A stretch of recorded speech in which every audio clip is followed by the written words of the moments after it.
And he fought him off.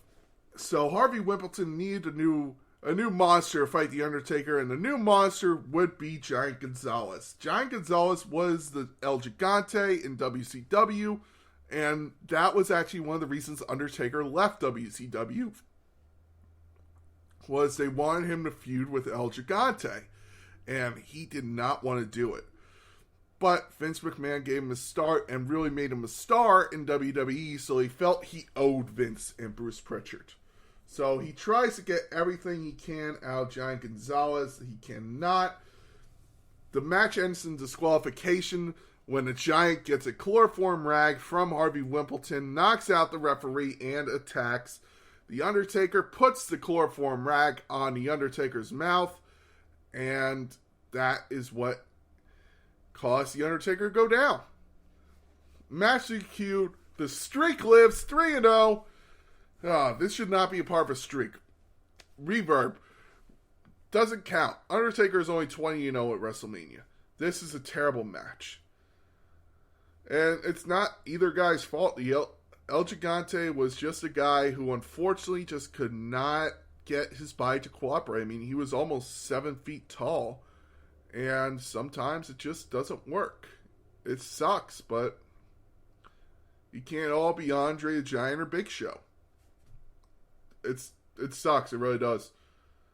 But so, Undertaker comes back to the ring after a little second of being backstage. He finally gets the Giant off his feet. Undertaker stands tall, but a DQ finish for this match.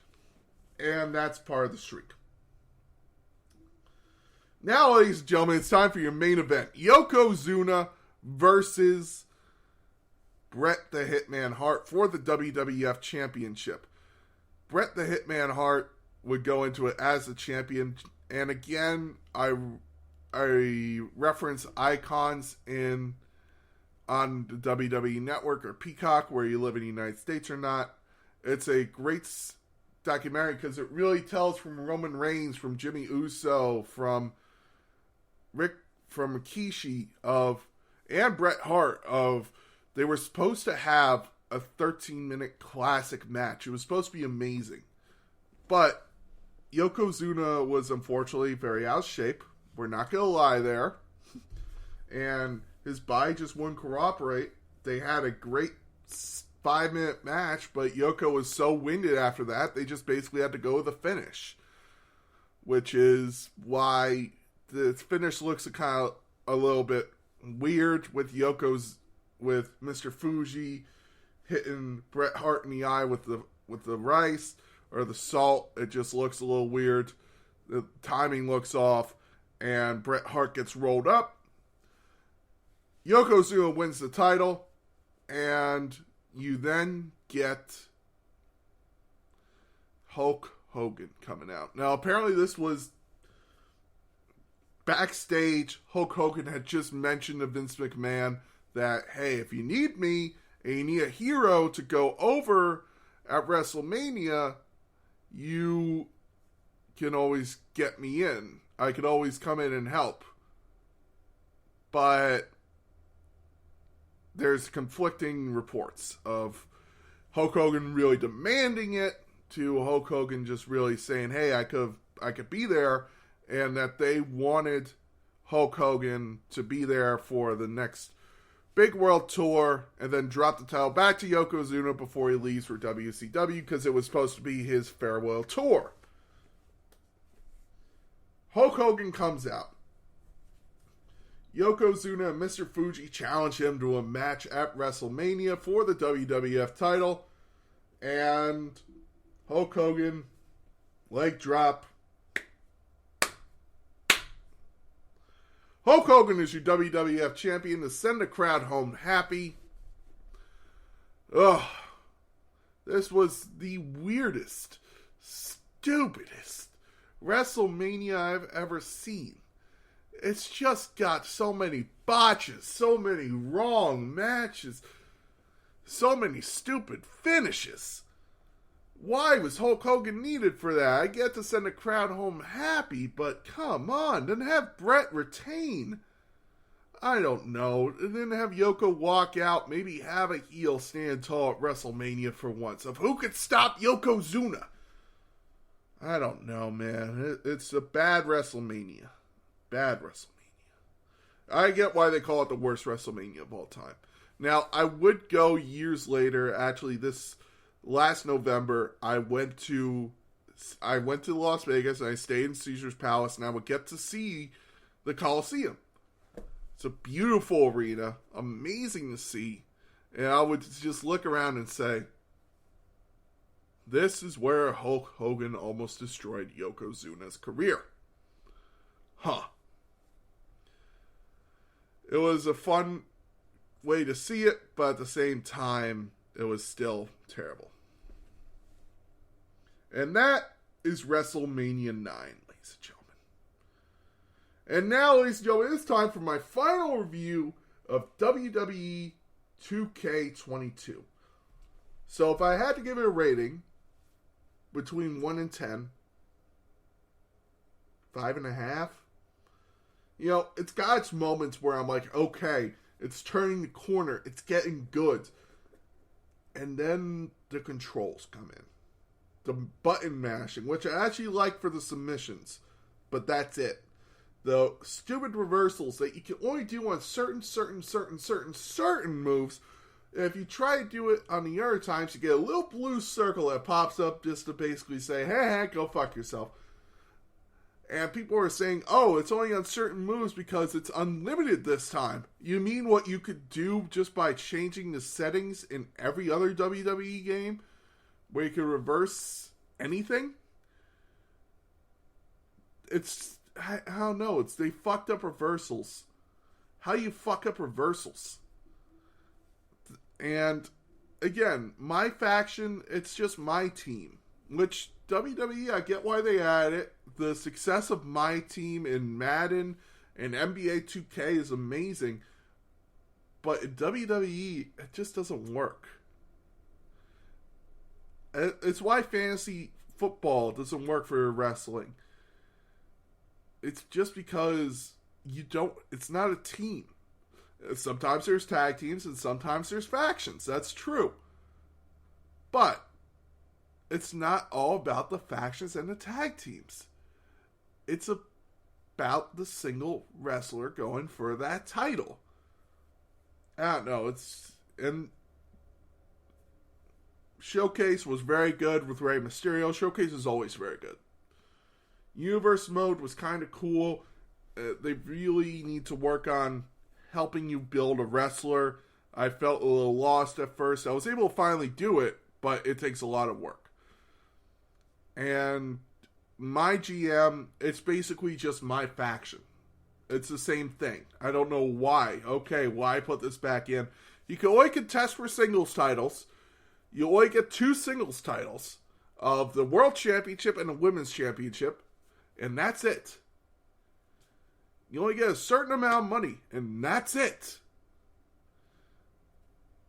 I looked at creations just to see what was going on. The titles that people are making, by the way, unbelievable what people are able to do. Beautiful. But the shows, the superstars, I feel there's no more originality. You know, I look through it, it's all just AEW Dynamite, WCW Nitro, this, and this from all other brands. Where is the originality of, hey, I made my own show, I made this completely? Take a look at it. Every top recommended one was either AEW, New Japan, or I think it was Lucha Underground. Again, when they made the Gift of the Gods title in there, I was actually very shocked because that's a hard title to make for one. 2, very good job of recreating it. But that's all they needed to do. It's all pro wrestlers from other promotions. That's it. I love the originality of when, again, I look to me as I'm made in 1W, I think it was 2K18, I made Giuseppe Konkowski, which for those of you who don't know, is a JonTron skit where he made a joke about Giuseppe Konkowski for Flex Seal. And I loved that. So I'm like, I'm going to put him in a video game. And I felt that was more original. I'm like, okay, I'm creating... You need to create your own characters. What happened to creating you in a video game or creating, like, a version of you? Me and my old friend would sit around and just create random people. We would just be like, okay, what would this character be? Because we were going to write a TV show, and we're like, let's tell it in wrestling.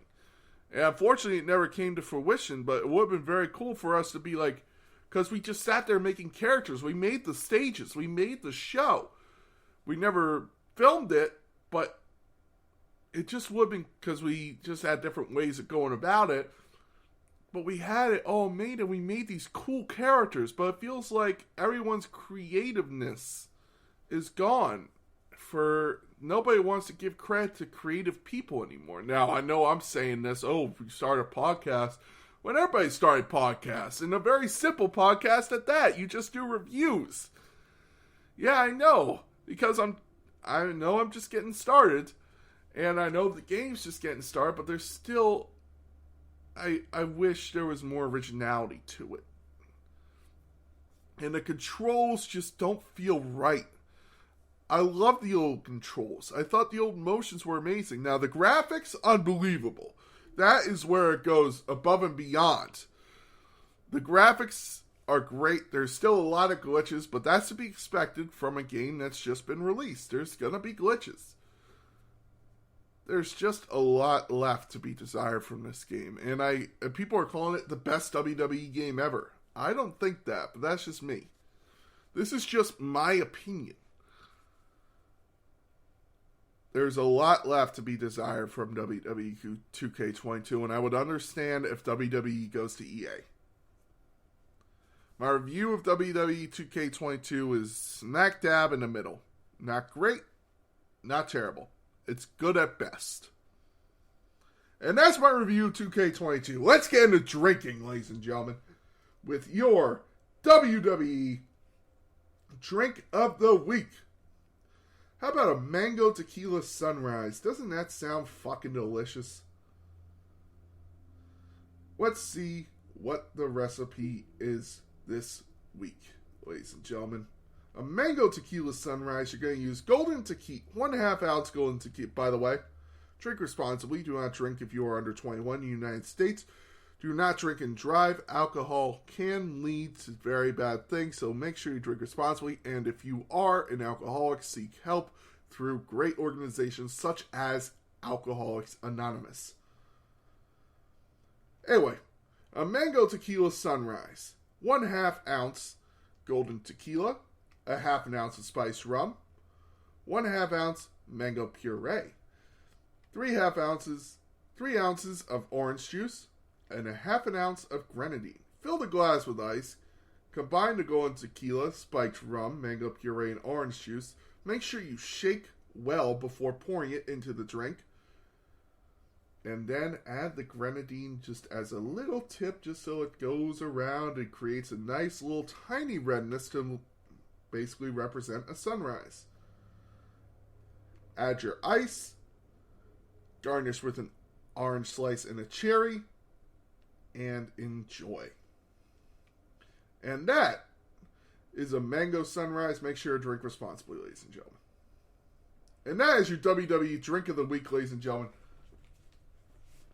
Now, a reading from the Book of Rules. Ring gear. All ring gear can be adorned with superstars' names, teams, factions, names, nicknames, logos, catchphrases, flags, designs of any kind. A reading from the Book of Rules.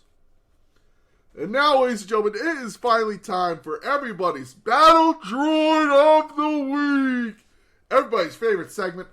Let's go into it. I already know who it's going to be. And this wrestling world, it sucks it sometimes because you have... The Battle Droid of the Week is the fake Alexa Bliss.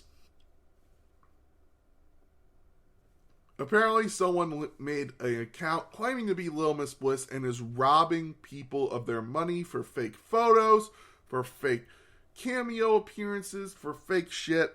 that never comes to fruition. Ladies and gentlemen,